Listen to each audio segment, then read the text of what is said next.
नमस्कार। आज की बात में आपका स्वागत है। आज सबसे पहले मैं आपको सुप्रीम कोर्ट के एक अहम फैसले के बारे में बताना चाहता हूं।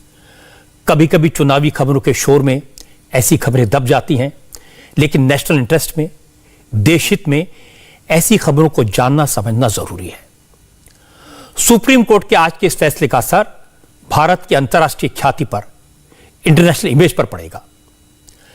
कहने को तो खबर इतनी सी है कि सुप्रीम कोर्ट ने आज देवास मल्टीमीडिया की पिटीशन खारिज कर दी, अपील को रिजेक्ट कर दिया। यह appeal national company law tribunal यानी एनसीएलटी के फैसले के खिलाफ थी। एनसीएलटी ने देवास मल्टीमीडिया को वाइंड अप करने का आदेश दिया था। तो आज के इस फैसले का मतलब है कि देवास मल्टीमीडिया को लिक्विडेशन में जाना होगा, इस कंपनी को खत्म कर दिया जाएगा। लेकिन बात इतनी नहीं है। सुप्रीम कोर्ट ने माना कि देवास मल्टीमीडिया नाम की एक कंपनी फर्जी थी, फ्रॉड करने के लिए बनाई गई थी और उसका इरादा कुछ अफसरों के साथ मिलकर देश को लूटना था। अब देवास वही कंपनी है जिसने भारत के खिलाफ इंटरनेशनल लेवल पर कई मुल्कों में कई केस फाइल किए हैं। देवास को अक्टूबर 2020 में भारत सरकार के खिलाफ 835 करोड़ रुपए का आर्बिट्रेशन का अवार्ड मिला था।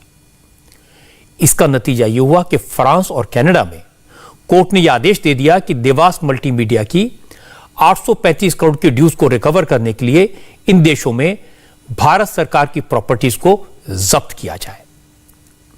कनाडा में तो एयर इंडिया और एयरपोर्ट अथॉरिटी की संपत्ति को जब्त करने की कार्रवाई शुरू भी हो गई थी।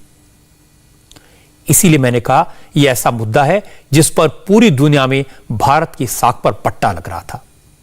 हालांकि अब सुप्रीम कोर्ट ने देवास मल्टीमीडिया को फर्जी कंपनी घोषित कर दिया है, इसे वाइंड अप करने का आदेश दे दिया है। इसके बाद अब इंटरनेशनल लेवल पर इस मामले में दोबारा फाइट करना होगा।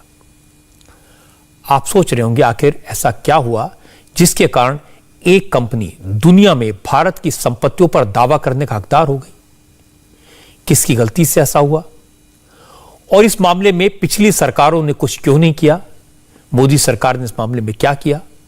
इन सवालों के जवाब आज मैं आपको दूंगा। आप भी सुनेंगे तो दंग रह जाएंगे कि कांग्रेस की सरकार के वक्त किस तरह से काम होता था, किस तरह से जानबूझकर ऐसे कॉन्ट्रैक्ट अवार्ड किए गए जो अब इंटरनेशनल लेवल पर भारत को शर्मसार कर रहे हैं। मामला बहुत इंटरेस्टिंग है। दो लाइन में कहूं तो कोई कंपनी मेरी दुकान से सामान खरीदकर वापस मुझे ही 10 गुना रेट में बेच दे और मैं खुद ही उसे ऐसा करने की परमिशन दूं, तो आप क्या कहेंगे? यही काम यूपीए सरकार के वक्त हुआ। यूपीए सरकार ने 12,000 करोड़ का स्पेक्ट्रम एक कंपनी को 1,000 करोड़ में दे दिया। मामला खुलने के डर से डील रद्द की तो हर्जाने में वो कंपनी विदेशों में मौजूद भारत की संपत्तियों पर कब्जा करना चाहती है और इंटरनेशनल कोर्ट ने उसे इसकी परमिशन दे दी है। अब ये पूरा मामला डिटेल में समझाते हैं। यह विवाद आज का नहीं है, 15 साल पुराना है। 2004 में केंद्र में कांग्रेस की सरकार बनी। सरकार बनने के कुछ ही महीने बाद यह खेल शुरू हुआ था। इसरो में काम कर चुके एक अफसर डॉक्टर एम चंद्रशेखर ने देश को लूटने की नियत से एक कंपनी बनाई। नाम रखा देवास मल्टीमीडिया। इस कंपनी में अमेरिका, फ्रांस, जर्मनी और कनाडा जैसे देशों के इन्वेस्टर्स रखे गए थे। योजना यह थी कि सरकार से सस्ते में एस बैंड स्पेक्ट्रम लिया जाए और फिर हजारों करोड़ का मुनाफे में इसे बेच दिया जाए। 2005 में कंपनी बनी। इस कंपनी के साथ इसरो की सहयोगी कंपनी अंतरिक्ष कॉर्पोरेशन ने एक समझौता किया। इस करार के तहत देवास मल्टीमीडिया कंपनी को भारत के लिए 2 सैटेलाइट बनाने थे, भारत में डिजिटल और मल्टीमीडिया सर्विसेज देनी थी। सरकार ने समझौतों को पूरा करने के लिए देवास मल्टीमीडिया कंपनी को स्पेक्ट्रम का एस बैंड देने का वादा भी किया। यहीं पर खेल हो गया। इसी खेल के लिए कंपनी बनी थी। डॉक्टर मनमोहन सिंह की सरकार थी और इस सरकार ने जब बीएसएन और एमटीएनएल जैसी सरकारी कंपनियों को स्पेक्ट्रम का एस बैंड दिया तो उनसे 12,500 करोड़ रुपए से ज्यादा की कीमत मांगी। लेकिन देवास मल्टीमीडिया को एस बैंड स्पेक्ट्रम देने के एवज में 1,000 करोड़ रुपए मांगे गए। साफ है उस वक्त की सरकार में बैठे अफसरों ने जानबूझकर देश के हितों को नुकसान पहुंचाने की कोशिश की। सरकारी खजाने को हजारों करोड़ रुपए का घाटा हुआ। अब सवाल है कि आखिर सरकार ने एक प्राइवेट कंपनी को एस बैंड स्पेक्ट्रम दे दिया, कंपनी के साथ करार भी हो गया, तो मामला आईसीसी आर्बिट्रेशन ट्राइब्यूनल तक कैसे पहुंच गया, अंतर्राष्ट्रीय कोर्ट में कैसे पहुंचा? हुआ यह कि देवास मल्टीमीडिया से एग्रीमेंट तो हो गया, लेकिन देवास मल्टीमीडिया ने कोई काम नहीं किया। इस दौरान कांग्रेस की सरकार थी। 2.25 लाख करोड़ का 2G स्पेक्ट्रम घोटाला उजागर हो गया। क्योंकि इस घोटाले में मनमोहन सिंह की सरकार बुरी तरह से घिर गई थी, इसलिए सरकार ने घबराकर देवास मल्टीमीडिया के करार को भी रद्द कर दिया। लेकिन इसमें कई लूपहोल छूट गए। सरकार ने इस करार को देश की सुरक्षा के साथ नहीं जोड़ा, उसमें नेशनल सिक्योरिटी का क्लॉज नहीं डाला। देवास मल्टीमीडिया में अमेरिका, फ्रांस, जर्मनी और कनाडा जैसे देशों के इन्वेस्टर्स का पैसा लगा था। उन्होंने रिकवरी के लिए इंटरनेशनल चैंबर ऑफ कॉमर्स यानी आईसीसी में मुकदमा कर दिया। जब ICC international court of arbitration में सुनवाई शुरू हुई तो मनमोहन सिंह की सरकार ने वकील ही अपॉइंट नहीं किया। आईसीसी कोर्ट ऑफ आर्बिट्रेशन ने खुद ही एक वकील अपॉइंट किया। इस वकील को भी सरकार की तरफ से कोई जानकारी मुहैया नहीं कराई गई। आखिरकार आईसीसी कोर्ट ऑफ आर्बिट्रेशन ने देवास मल्टीमीडिया को भारत सरकार की संपत्तियों को बेचकर अपना पैसा रिकवर करने का आदेश दे दिया। आईसीसी के आदेश के बाद अमेरिका, फ्रांस, जर्मनी और कनाडा में केस शुरू हो गए और भारत की संपत्तियां खतरे में पड़ गई, इज्जत भी। इस बीच मोदी सरकार एक्शन में आई।